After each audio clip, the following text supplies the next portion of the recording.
তুমি কি তুর্কি গেছো না তুমি ইয়াতে কাতারে গেছো? আমি কাতার মাতার না, আমি ডাইরেক্ট তুর্কি।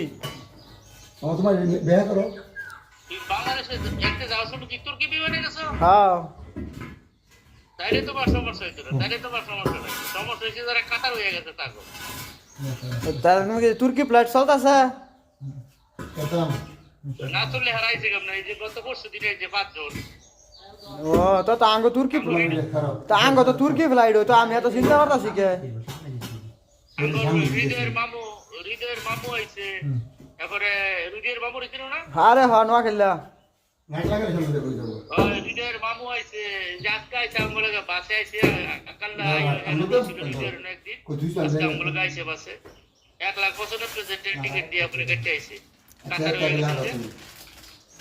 যাক গে যাইতারছে যে রে বালা, আমি তো চিন্তা আছি কই যে যেভাবে বন্ধ বন্ধ